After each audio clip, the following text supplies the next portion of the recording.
Hi everyone, I hope everyone is doing very well. Welcome to Daily Decodes. Today is 12th of November. Welcome at Insights IAS where we decode the Hindu newspaper.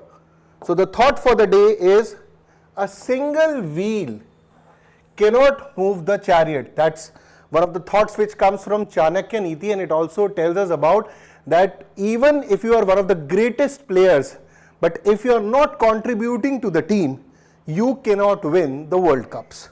And this is exactly, we have seen the World Cups we have won in cricket or any other tournaments, and this also goes into services, be it civil services, be it military warfare or operations, that a single individual might not, even if he is the best, he might not be able to contribute the fullest to win the war or to win that particular objective or to win that particular game or to achieve that objective. That means everybody who is important in that team, if I write this word team, team stands for together each achieves more, and that is why team is very important, that everybody comes together, pitch in, and you done, and you get the objective which you are intending to achieve. And that is why everyone is important when we are doing a task, and that is exactly what the thought talks about. A single wheel can't move the chariot, all the three wheels are very important. And similarly, all people in your life who are helping you to excel in your life, once you get the success, they all are very important to you. So with this positive thought, let's start with today's lecture. So good evening everyone, and Balappa is there. Balappa Khani, hi everyone, hi, good evening, and welcome to today's lecture. Please do like the session, share the session, please do press the bell icon, and welcome to Daily Decodes. And we have been doing this for now a couple of weeks, and I hope that you are getting comprehensive and holistic knowledge about Daily Decodes, Hindu newspaper and editorials. So the important news today which we would be covering would be 10 armed militants killed by CRPF in Manipur clash. This is more of a follow-up news. What is happening in Manipur? Detailed analysis regarding what is the problem in Manipur and the issue of Metis versus Kuki Zoo communities, that we would cover some other day because that requires a huge amount of time. COP29 begins amid global headwinds, and COP29 has started in Baku, Azerbaijan. But if you see the United States President, Indian PM, many top leaders are missing from this summit, and that shows that this is a lackluster event. We'll talk about it and why this event and why this COP29 is important, but it looks like it might not be able to achieve the objectives for which it is intended. UPSC prelims impact, we'll talk about COP29 climate jargons which can comes in prelims. External Affairs Minister Jai Shankar emphasizes trade in national currencies. Palestinian state is not realistic. This is said by an Israeli minister, and this tells what Israel is thinking and how the two-nation theory or the two-nation philosophy we talk about, having a state of Israel and having a state of Palestine, might not be possible. Editorial ending discrimination in prison, how discrimination still happens in prison on the basis of caste, and this is an eye-opening article, editorial for everyone, that you know that even today that the caste discrimination is being practiced in prisons. It is practiced in government prisons. Let me put this, government prisons. And the government is against caste in terms of what they even say in the media, that everyone is equal. But see what happens, that if you are from a lower caste, you will have to do menial jobs in the prisons. Okay, so we'll talk about then Q&A, tidbits and extra mile. So with this, let's start with the first news. Hello Aliza, hello Aliza. Sir, PDF is not available. Good evening, Khushbu. Okay, so I'll ask that they will update the PDF. PDF link would be available soon. So I'll make sure that you do get that very soon. Okay. So 10 armed militants killed CRPF. 10 armed militants killed by CRPF in Manipur clash. So this is more of a follow-up news. What is happening in Manipur? So you need to understand that the Manipur crisis started in May 2023, and till now more than 60,000 people have been displaced and resulted in over 260 deaths. This is a crisis, this is a violence crisis which is happening majorly between two communities. One is your Metis community, non-tribal Metis community, and tribal Kuki Zoo communities.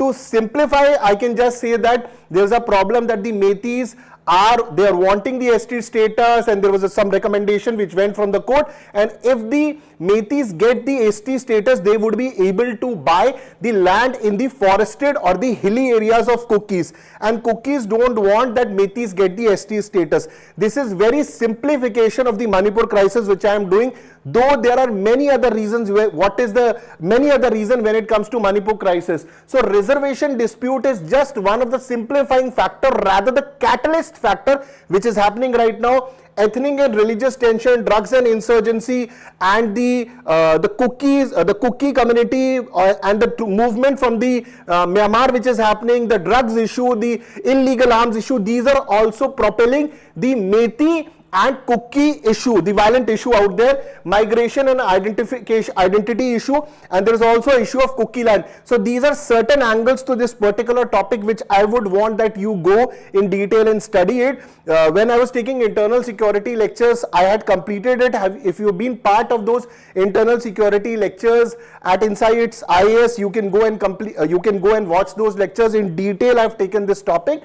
So this is the major problem, ethnic conflict which is going on, and since it started from May 2023, the ripple effects are still there. There is still no peace in Manipur. So Manipur every 5-10 days these kind of incidents keeps happening. Recently a Meitei woman was also she was burnt, and similar kind of incidents came that she was being harassed and everything. So armed militants attacked CRPF post, let me go through it. Gunmen shots, not burnt, she was shot, gunmen shot and killed a Meitei woman working. A Hamar tribal woman was shot, captured. So incidents are happening against the tribal women and against the Meitei women, which basically shows that the Manipur is currently in turmoil, and the state government, even for that matter central government, have not been able to find a ceasefire or control this particular situation. Okay.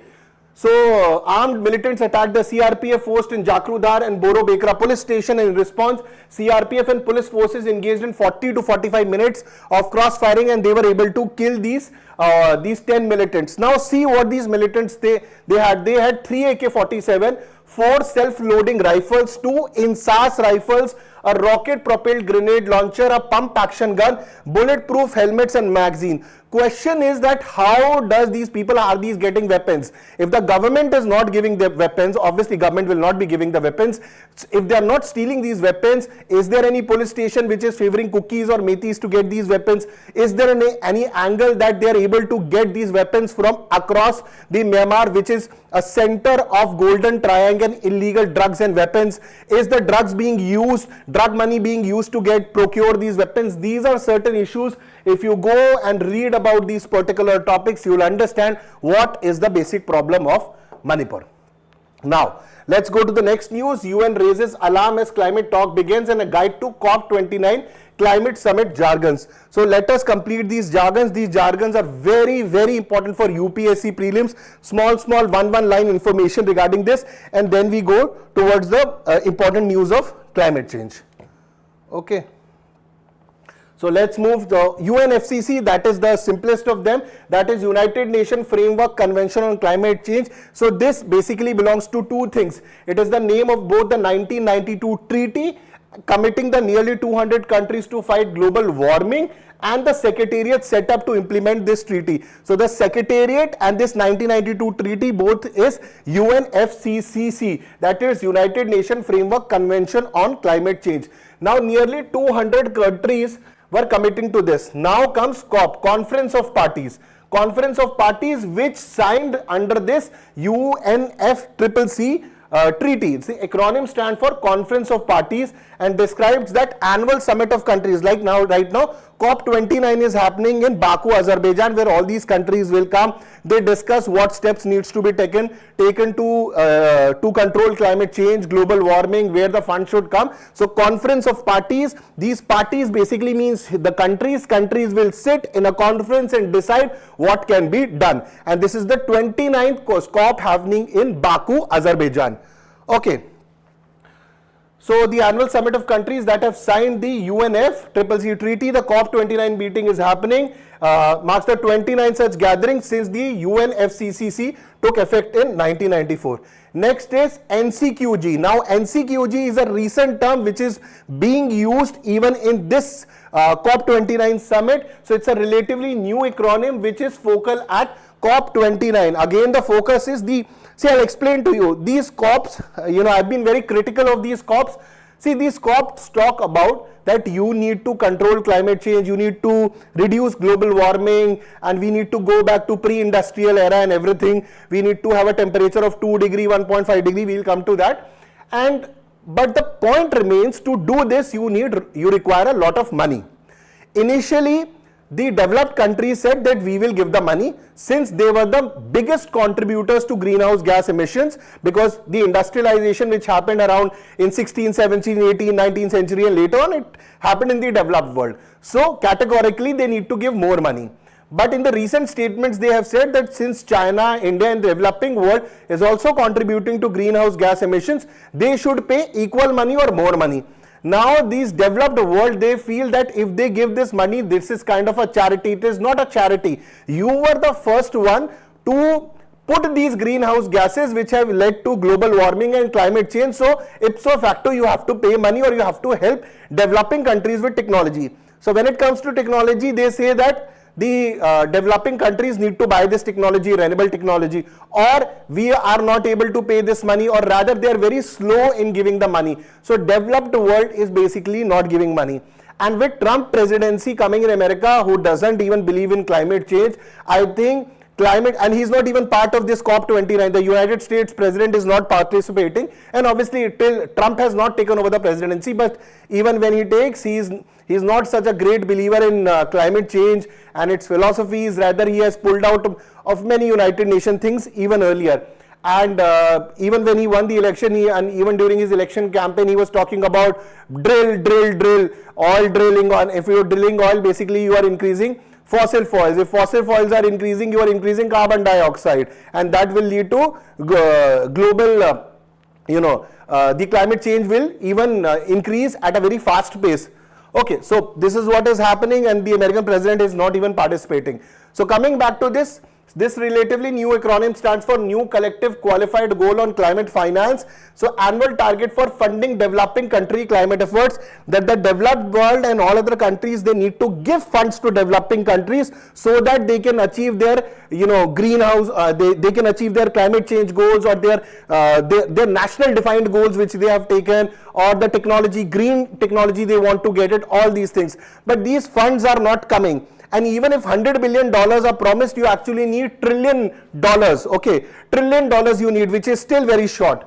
NDC. So this is nationally determined contribution. They refer to simply as country pledges. Like what is a country pledge India is taking, what is Sri Lanka taking, what is America taking, what is China taking. These are country pledges and individual countries' targets. Okay, and describes national action plan for reducing emissions and adapting to climate impacts.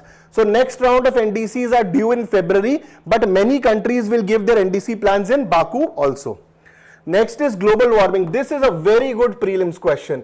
Now, because this is a basic thing and that is what UPSC asks, there is a difference between global warming and climate change. We have a tendency of using global warming and climate change together, that global warming and climate change are same things. No, they are not the same things. Climate change is a bigger umbrella under which global warming comes. So what is global warming? Gradual increase in the global average temperature is global warming. Now what would be the effect of this global warming? What would be the consequences of this global warming? That also comes under climate change. So if you see, climate change describes global warming as well as its consequences, such as extreme weather events which are happening, like we see the tropical cyclones, hurricanes and the typhoons have increased in the world in the recent 3-4 years because the temperature is increasing, and that helps tropical cyclones. Okay. So moving further with this, then you have your greenhouse gases. So the major greenhouse gases, they trap the solar heat and lead to they trap the solar heat in atmosphere and cause global warming. Some of the major gases are methane and carbon dioxide, which are the biggest contributor to global carbon emissions, global warming, and since they are part of the carbon emission gases because the molecules contain carbon, world excess carbon emission come mostly from burning of fossil fuel. So if America is focusing on oil drilling and if usage of oil and gases are there, fossil fuel will increase, which will lead to global warming and eventually climate change.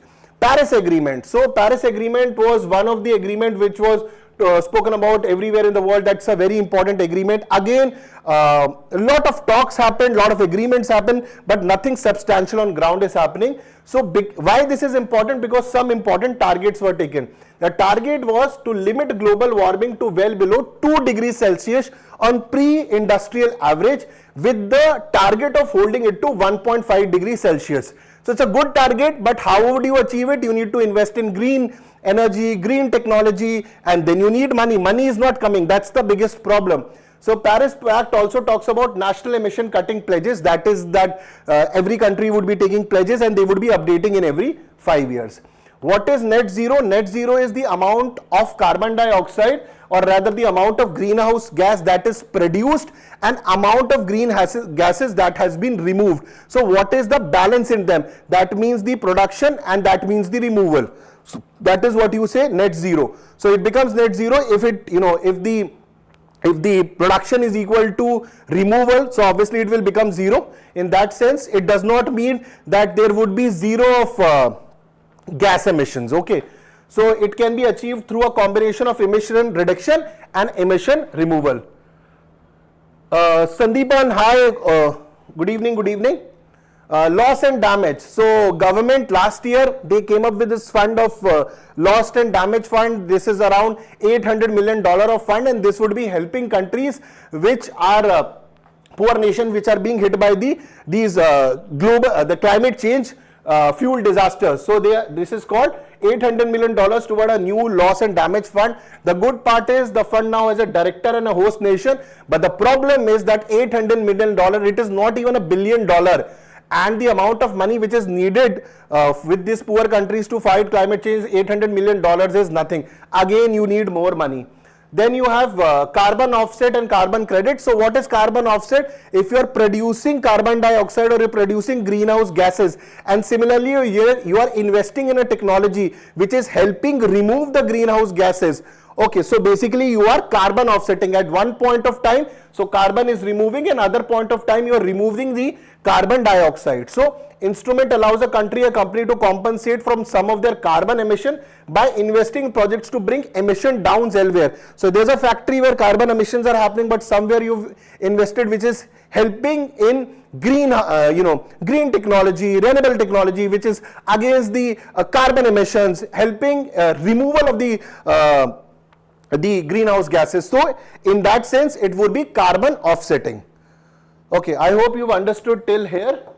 And then you have Article 6. Again, this Article 6 talks about most important. So you will keep hearing Paris Agreement and Article 6. It refers to the provision, the Paris Agreement on carbon offset, and used as shorthand for UNFCCC efforts to regulate international trading in carbon credits. So Article 6 provision, the Paris Agreement related to carbon offsets. And this time in this summit, it is expected, in this COP29, it is expected resolved rules for trading offsets at COP29. More rules and regulation will come. Let's see those rules and regulation come or not. But again, all these rules and regulation can come, but most importantly, you need green technology, you need renewable technology. The developed world needs to help developing countries, and they need to give funds, which is not happening.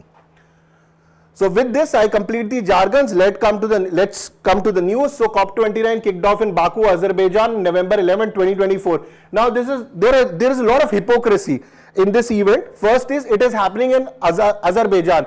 It is an oil and gas producing country. It's a petronet country, and that is again a hypocrisy that this country, which is doing 90% of exports of oil, it is talking about reduction of fossil fuels. You are understanding? Export is of oil and gas, 90% export. They are talking about that green, climate change and global warming. So the country which is exporting so much of fossil fuel leads to climate change, and that country is rather hosting the COP29. and the president of this, president who is holding this, he has been part of some petrol companies, oil companies of Azerbaijan earlier also. So again, a hypocrisy is there in this. Okay. Now, United Nations warned that the Paris Agreement goals are in great peril, with 2024 potentially setting new temperature records, and this is some facts for you. So, WMO, World Meteorological Data, says 2015 to 2024 was the warmest decade on record. Global warming has risen to 1.3 degrees Celsius above the past decade average. So these are certain facts which you can use in your UPSC prelims, or if you are preparing for any other exam or for your interview. These are certain facts which you can use to substantiate your answer. Okay. So I hope you've understood till here. Now moving forward on this, now again I've told you, okay, this is Baku, Azerbaijan. So this is Azerbaijan, and Baku, if you see, it's on the eastern corner of the Azerbaijan, and this is where the COP29 summit is happening. As I've told you, when we started Daily Decodes, I told you that we would be doing geographical location, because geographical locations are important. Now there is a very important sea which Azerbaijan and Baku, they are sharing basically the borders. Azerbaijan is sharing the border, and that is your Caspian Sea. If you see the Caspian Sea, so Azerbaijan is sharing border with Caspian Sea, and rest of the countries are there which are surrounding it. So Caspian Sea is important. Now moving forward, top leaders, limited attendance of world leaders. So if you see, BRICS was important, top leaders were there, and they were talking about, there's a meeting, a formal meeting happened between India and China, de-dollarization, alternative to or reform the Western dominated organizations or groups. And BRICS, the 16 BRICS summit in Kazan was very successful. 34 countries applying for it, that we want to be part of it, and the group has expanded to 5 to 10 countries, the new 5 countries including UAE, Egypt, Ethiopia, Saudi Arabia and Iran. Now if you see this event, the Indian PM is not attending, France leader, Germany leader, Australia not attending, Chinese leader, presidents of America are not attending the event. So this is a lackluster event. The most powerful countries in the world, or rather some of the most powerful, or rather one of the most powerful country, the top head is not attending. That shows what importance they are giving to this particular event. Probably Joe Biden not attending it because he has lost his presidency, and Trump, we already know what he thinks about the climate change. Leader of small island nation particularly impacted by rising sea levels also missed the summit, which is set back to COP29 influence. Now these small island nations were the ones which kept on talking about climate change, that they are poor countries and they are being affected by climate change. Even they are not attending this event. This shows that they have given up hopes, and they feel that every year they attend this event, they talk about money, money does not come, only promises are being made. So these are like hollow promises, they are not actually getting anything out of it. So the small countries are not joining and the top leaders are not joining. So this shows how much this shows that what is the amount of importance they are giving to this event. Sir, can you please explain about Waqf in a separate video? Okay, definitely I'll cover that in coming days. Shiraksha, definitely I'll cover it. Okay, so moving further into this, climate financing as a central focus, I keep on telling you. So current $100 billion is the target. $100 billion is nothing. It is nothing. You need trillion dollars if you want to fight this global warming and climate change. So right now we are not even able to get $100 billion, and what you need is trillions are needed. Main agenda is that how much developed countries should contribute to help developing nations mitigate climate impacts. So that is exactly the UN Climate Exchange Executive is saying, that you need to give money to developing world. But the developed world, I don't think so they are paying that money, and neither they are giving that sophisticated technology. They would say that if you want this renewable green technology, buy from us. So they were the first contributors to GHGs, and now they want to make the money from the technology they have been able to invent, and the technology they have. So, and he has said, the United Nations Climate Change Executive Secretary appealed to the wealthy nation to increase contribution, first of all increase contribution, and emphasizing that it is in their self-interest rather than charity, because when the climate change happens, when these typhoons, hurricanes, tsunamis will increase, when they come, they will not see it is America, India, or it is Azerbaijan or any other country. It will come anywhere. They will not be differentiating and distinguishing, that is only anthropogenic in character, that is only human in character, that we do, that he is rich, he is poor, or she is from this caste, he is from this caste, and everything, that is all human made. But when it comes to these natural disasters, they are very much equal. It can come to any place on Mother Earth. Okay, so with this, let's move forward. So new collective quantified goal, that is NCQG, that is I've already discussed with you. So COP President Mukhtar Bayabev highlighted this as a top priority, focusing on increased funding. Again, developing countries should get it. The two major problem is wars and hypocrisy. War is the Russia-Ukraine war going, and Israel-Hamas, Israel-Iran war going. If the war do not stop, or they continue in horizontal escalation or vertical escalation, the amount of money which can go to climate change and climate commitments will not go. Rather, it would be focused on these wars, like Europe might be focusing on defense budgets rather than climate change budgets. Hypocrisy, developed countries are the largest historical greenhouse gas emitters, but have faced criticism over their slow funding or sometimes even very low funding. Azerbaijan is a petro-state host. Again, I am telling you, so I told you petro-state in the start also. Now this country's 90% of export is based on fossil fuels, and they are hosting the climate change and global warming meet or the COP29 meet. So again, and the president, when I talk about President Mukhtar Bayav, he was part of Azerbaijan state oil company in the past. So do you see the hypocrisy? The person who was part of a fossil company, he is the president and that country is hosting. So again, lot of questions which can be asked, and only UNFCCC can explain us that. So, WHO climate activists have said this is extreme hypocrisy. WHO advocated for restricting fossil fuel industries. Okay, so this is the question. Discuss the implication of insufficient climate finance committee by developed nations on the global south climate adaptation efforts. So you can go and write this answer. A lot of information is available for you guys. Now let's go to the next important news. Okay, that is External Affairs Minister bats for trade in national currencies. If you see that we need to do trade in national currencies, this was spoken in the Kazan summit, the 16 BRICS summit which happened at Karans, that we need to increase our trade in the national currencies, specifically in the current context of the geopolitical turmoil which is happening. There was also talks of changing from SWIFT system or alternative to SWIFT system, de-dollarization. Now, de-dollarization would require a huge amount of effort, but you can certainly do the trade in the national currencies. So we have that rupee Vostro account, and that has been quite successful in the current dealings between India and Russia.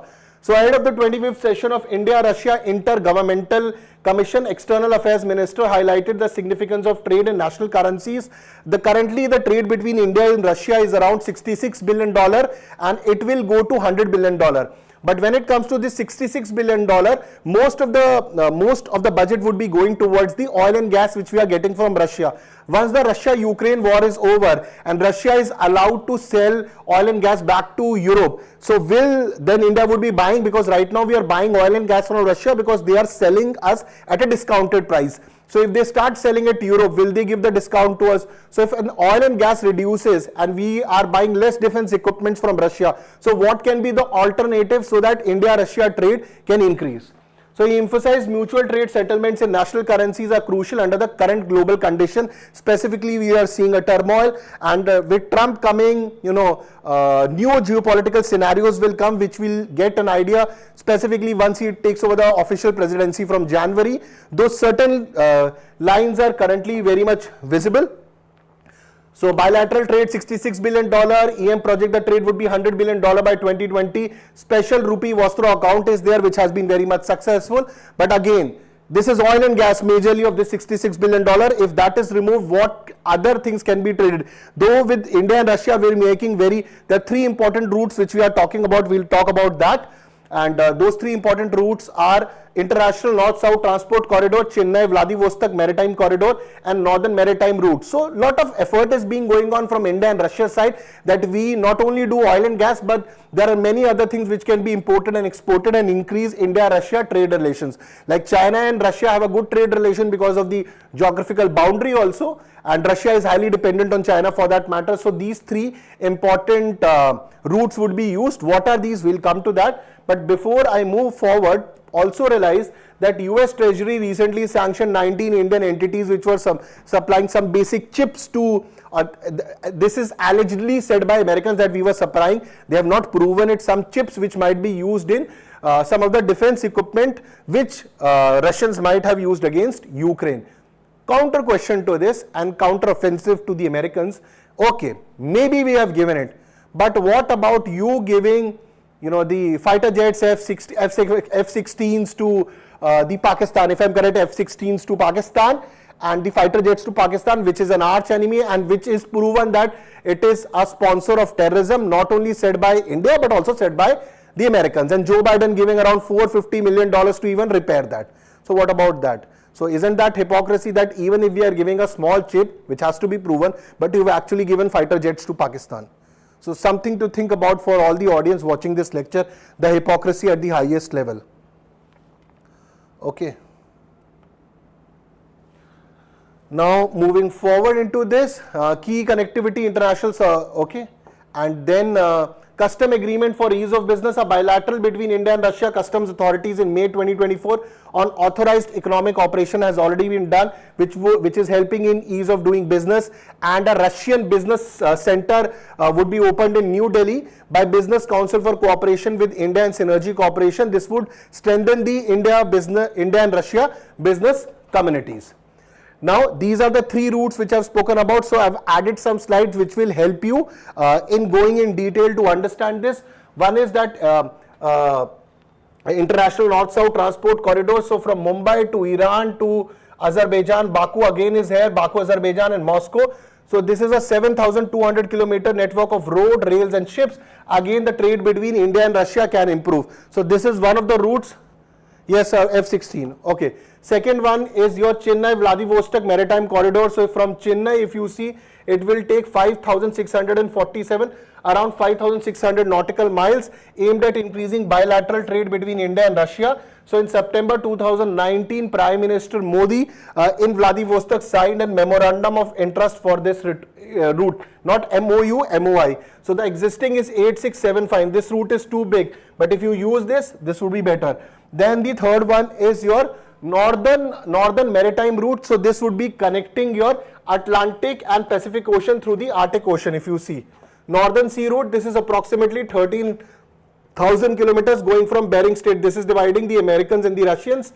And if you see the other route, this is a relatively longer route. Normal route approximately 20,000 kilometers. So difference of 7,000 kilometers. So this is the shortest route between the western part of Eurasia and Asia Pacific region. So these three routes are very important. One is your northern maritime route. Then you have north-south transport corridor and Chennai-Vladivostok maritime corridor. So, there is a mains question related to this. Evaluate the significance of conducting trade in national currencies between India and Russia. You can go through the question. So, next, Palestine state not realistic, says Israel's foreign minister. Okay. So, let's go to this. So, rejection of a Palestinian state. So, Israel foreign minister Gideon Sar has categorically said that if a Palestinian state is created right now, it would be eventually controlled by Hamas and it would become a terror or a militant state. If this is being said by the Israeli minister, this is exactly said by Israeli government, and if this is the thought of Israeli government, this is the thought of Benjamin Netanyahu, who is the Prime Minister of Israel. And recently the Benjamin Netanyahu has spoken to around twice, thrice on calls with Donald Trump. And if you have heard of Leon Panetta, he is the ex-CIA director. So he also does one of his podcasts. And in his podcast, he has said that Donald Trump would be giving an open check or a blank check, rather a blank check to Benjamin Netanyahu to go, and decimate Iran, specifically their top leadership, Supreme Leader Khamenei and everything, which are basically the masters holding the puppets of Hamas, Hezbollah, Houthis. So let's see what eventually happens, but this statement has come from the former CIA director Leon Panetta. Let's see how much value it holds, because in the past months and years we have seen this Judeo-Christian philosophy that whatever happens, they would be European and the Americans, whatever happens, they would be supporting Israel. And after so many people getting killed in Gaza, they are still there is no signs of ceasefire, and now war is expanding horizontally. So horizontal escalation is happening. Earlier it was basically towards, in the Russia-Ukraine, there is no horizontal escalation. It might be vertical in terms of weapons. Horizontal is that it started with Israel-Hamas. Now it is Israel-Hezbollah also. It has entered Lebanon.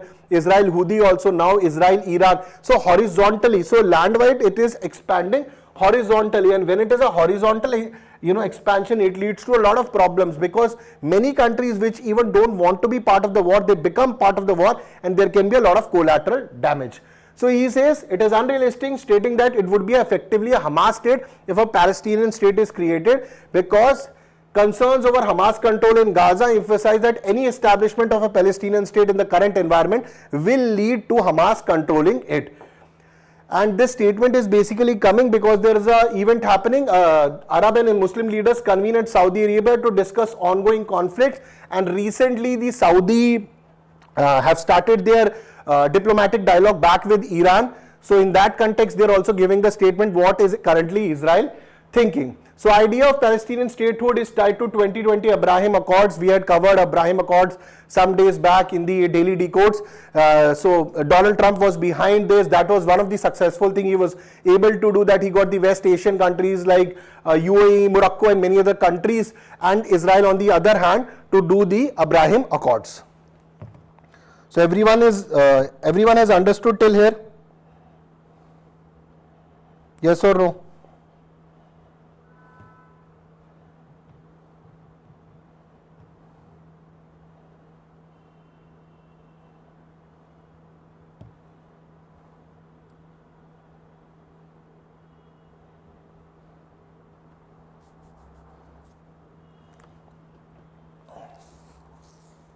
Okay, and I had a picture also. So the Abraham Accords, Israel was there, UAE was there, Bahrain was there, and the American president was there. So I think I said, and Morocco also. So I was just confirming Morocco was there, so Morocco was also there.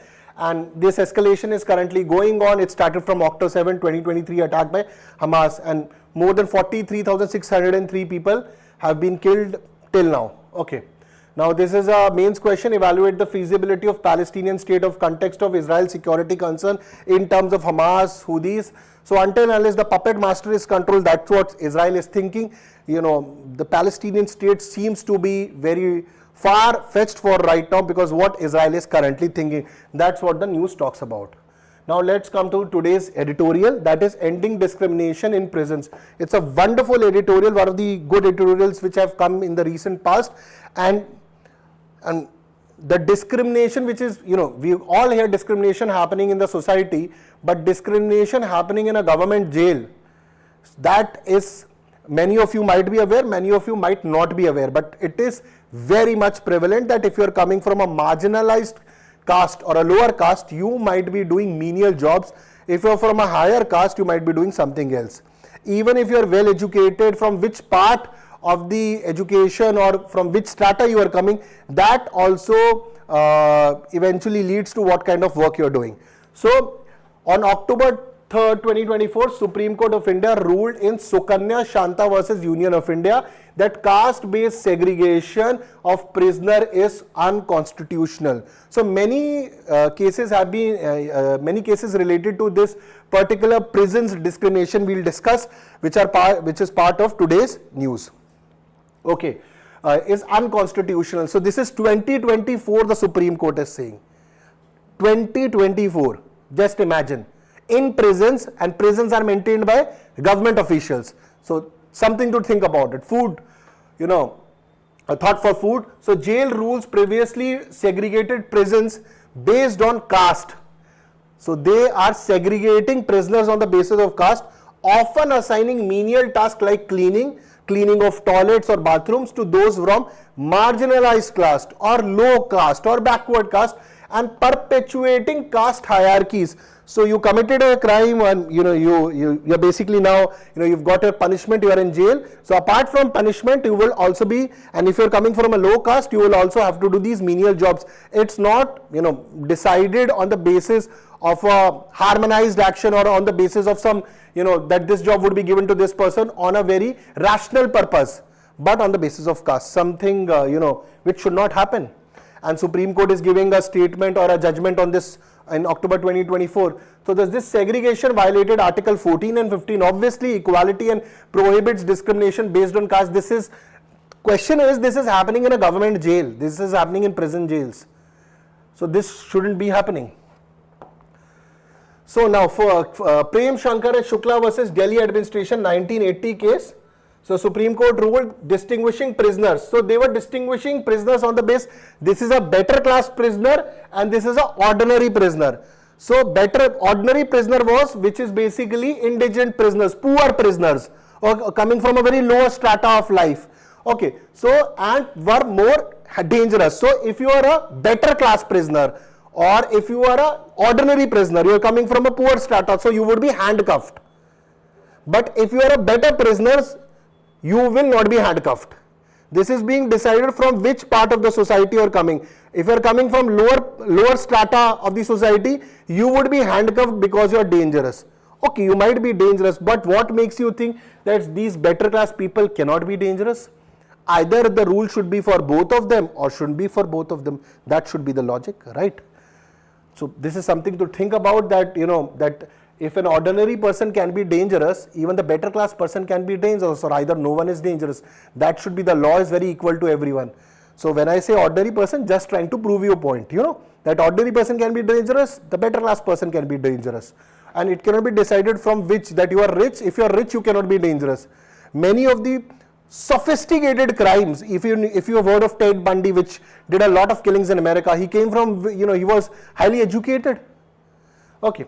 In Asio Manual Miranda versus State 1988, Bombay High Court held that the prison rules limiting letter writing privilege based on class status were discriminatory. So if you are coming from a higher class, this is actually very funny that we are reading about this in 2024, that if you are coming from a higher class, you will be allowed to write, or if you are a better class person, you are allowed to write letters.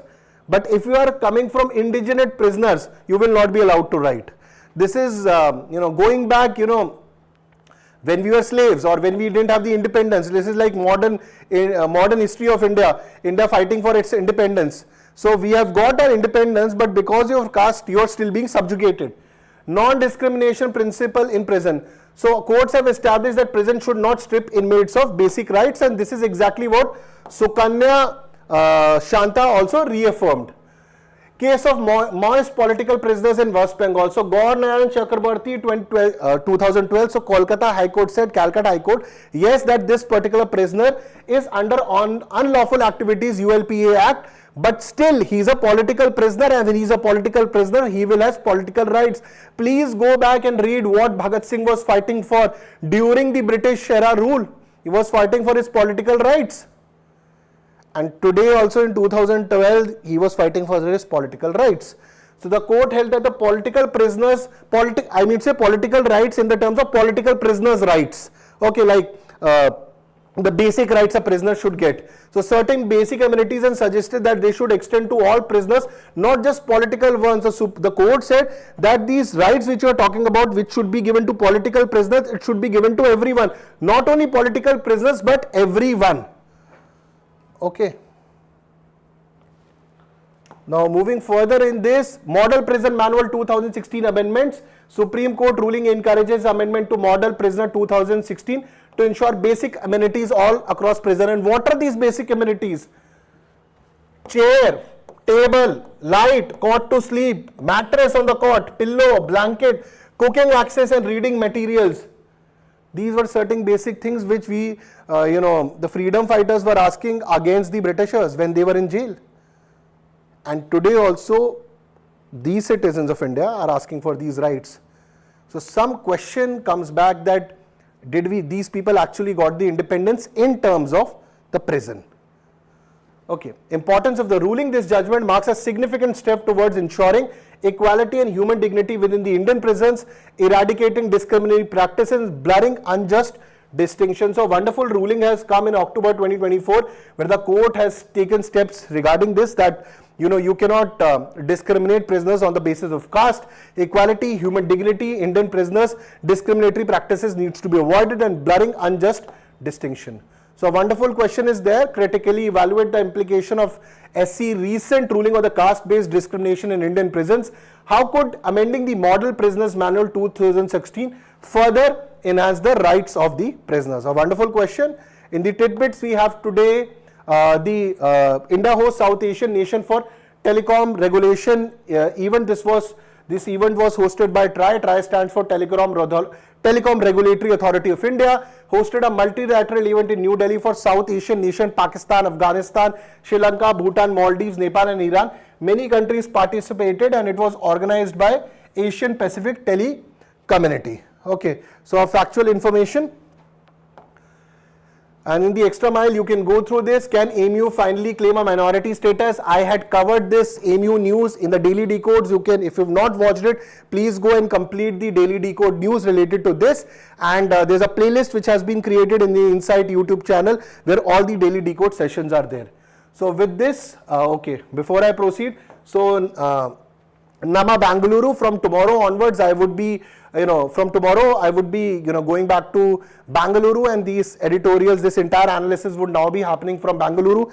Currently, I was in Delhi, and I think tomorrow's session, I'm not sure that I would be able to take, because I would be reaching Bangalore somewhere in the evening. So if it doesn't happen tomorrow, it will happen day after tomorrow. So you'll get the clarity about it, because tomorrow is my flight to Bangalore. So then all these sessions would be happening in Bangalore. All the students which I've met in Bangalore will meet, and whatever your questions related to that, I would be definitely answering them. And many of you have been messaging me also. So we'll meet tomorrow, and obviously day after, and the days which are there to come. So with this wonderful thought, we'll be meeting tomorrow there. And thank you very much for today's session. I hope you did like the session, and it was wonderful again connecting with you. Please do share, like the session. Please press the bell icon.